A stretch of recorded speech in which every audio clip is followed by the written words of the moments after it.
नमस्कार, मी प्रदीप रणनकर. आपण पाहत आहात इंद्रधनुष्य. काँग्रेसचे माजी केंद्रीय मंत्री मिलिंद देवरा यांनी काँग्रेसला सोडचिठ्ठी देऊन थेट शिवसेना शिंदे गटात प्रवेश केला आहे. आता एकदम केंद्रीय मंत्री राहिलेला माणूस की ज्यांचे वडील मुरली देवरा हे काँग्रेसचे अतिशय कट्टर कार्यकर्ते होते, इतके वर्ष काँग्रेसमध्ये घातल्यानंतर त्यांना आता निवडणुकीच्या तोंडावरती काँग्रेस का सोडावी वाटली? प्रश्न आहे. काय आहे की माणसं स्वतःच्या स्वार्थासाठी सगळे निर्णय करतात, पण निर्णय करताना मात्र जाताना इतरांना दोष देत असतात. मला चांगली वागणूक मिळाली नाही, मला अमुक झालं नाही. पण जे काही तुम्हाला झालं ते आत्ता निवडणुकीच्या तोंडावरच का आठवतं बाबा? याच्यापूर्वी का आठवलं नाही असा प्रश्न पडावा. काय आहे की असे जाणारी जी मंडळी असतात त्यांचं एक लॉजिक असतं. आपल्याकडे भगवानराव नागरगोजे म्हणजे हे लातूर जिल्ह्यातील अहमदपूर विधानसभा मतदारसंघात आमदार होते भाजपचे. ते वेगवेगळ्या पक्षात होते पूर्वी आणि शेवटी ते भाजपमध्ये आले. तेव्हा त्यांना पत्रकारांनी प्रश्न विचारला, भगवानराव तुम्ही किती पक्ष बदलले आणि मग तुम्हाला पक्ष बदलताना निष्ठा वगैरे याचं काही होत नाही का? तुम्ही आत्ता एकदम विरोधी विचाराच्या भाजपमध्ये कसं काय आलात? तर त्यांनी उत्तर जे दिलं होतं ना त्यावेळेला, त्यांचं उत्तर असं होतं, हे म्हणाले, मी ज्या झाडाच्या खाली सावली आहे म्हणून गेलो, ते झाड वाळून गेलं, मी दुसऱ्या झाडाखाली गेलो. ते पण झाड वाळलं म्हणून मी बदलत गेलो. माझं काही चूक आहे का? म्हणाले, अहो आम्ही ज्या झाडाखाली बसतो ते झाड वाळू लागलं म्हणून आम्ही झाड बदलतो. आता याच्यावर तुम्हाला आमची निष्ठा वगैरे म्हणतात, आम्ही सावलीच्या मागे जाणारी माणसं आहेत. असं एकदम सोप्या भाषेत त्यांनी उत्तर दिलं होतं. आता काय झालंय, मिलिंद देवरांची देखील अवस्था अशीच आहे. कारण काँग्रेसच्या झाडाखाली आता सावली आहे असं त्यांना वाटत नाही आणि म्हणून त्यांनी हा निर्णय घेतला. आता त्यांच्याबरोबर तगडी संघटना आहे, 10 नगरसेवक आहेत, बाकी व्यापारी संघटना आहेत, बराच लवाजमा आहे. कारण इतके वर्ष राहिलेल्या मोठ्या पदावर राहिलेला माणूस. आता बघा, ह्या देवरांना शिंदे गटात का यावं वाटलं? हा पण एक अभ्यासाचा विषय आहे ना. का बाबा एकदम हे काँग्रेस सोडून एकदम थेट भाजपमध्ये का नाही आले?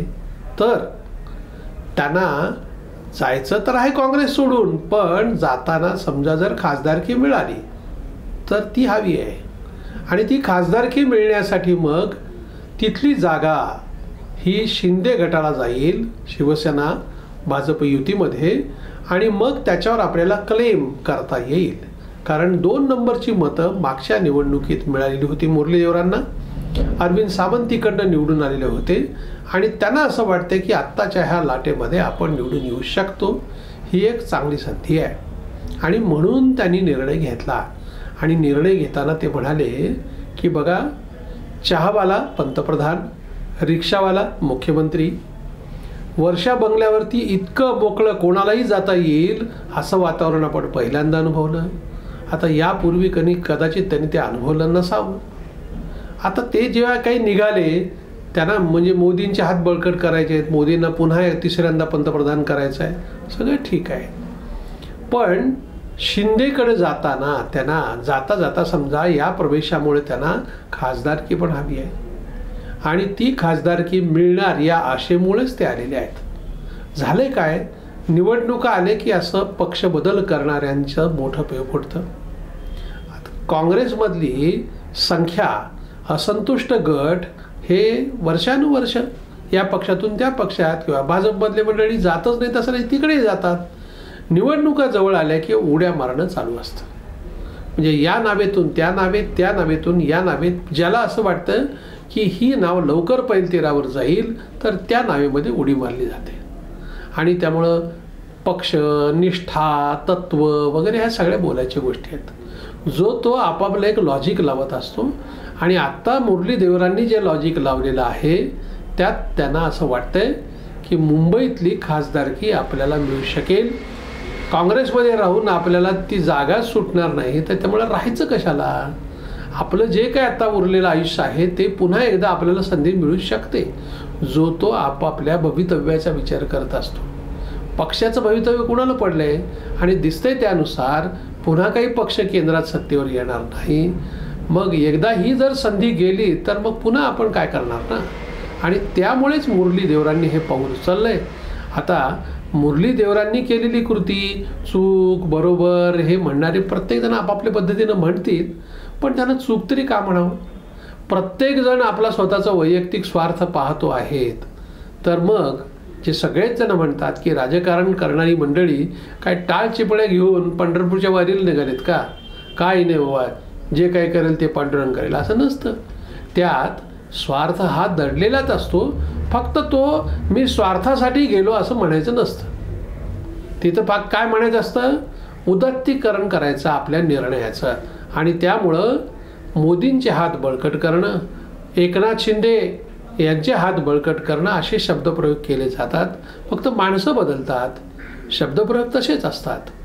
त्यामुळं आणखीन ज्यात एकनाथ शिंदे असं म्हणाले की हे ट्रेलर आहे, मुरली देवरांचा म्हणजे मिलिंद देवरांचा प्रवेश हा ट्रेलर आहे. आता कदाचित आणखीन असे बडे मंडळी येतील. खरंही असेल, हे निवडणुकांच्या काळामध्ये ह्या सगळ्या गोष्टी घडतात. आता कुठं कुठं काय काय घडेल सांगता येत नाही. काँग्रेसचा हा जसा नेता आहे तशी एक चर्चा आहे. काँग्रेसचे प्रदेशाचे कार्याध्यक्ष बसवराज पाटील मुरुमकर यांचं नाव पण चर्चेत आहे की ते प्रवेश करतील आणि धाराशिव लोकसभा मतदारसंघामधून ते निवडणूक लढवतील भाजपकडून. अर्थात तिकडे शिंदेचा क्लेम आहे, शिवसेना शिंदे गट, कदाचित तानाजी सावंत ही पण चर्चा आहे. पण ते देखील उगीच उडी मारणार नाहीत. तिकीट कन्फर्म आहे, नक्की कुठल्या पक्षाला ते जाणार आहे हे सगळं बघून निर्णय करतील. त्याला पण तात्विक मुलामा येईल, पण तुर्तास ती चर्चा आहे. या चर्चेला आत्ता तरी काही अजून अर्थ नाही, पण निर्णय झाला तर अशा अनेक ठिकाणी कोलांट्या उड्या चालू राहतील.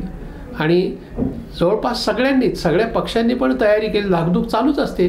कोण कधी जाईल, रात्री किती होते पुन्हा सकाळी किती आपल्याकडे शिल्लक राहील ती मोजायची पाळी ही येणार आहे. आणि निवडणुकीच्या काळामध्ये ह्या सगळ्या गोष्टी घडत असल्यामुळे त्यात फारसं आश्चर्य वाटून घेण्याचं कारण नाही. धन्यवाद. आपल्याला हा जर व्हिडिओ आवडला असेल तर तो लाईक करा, फॉरवर्ड करा व सबस्क्राईब करा.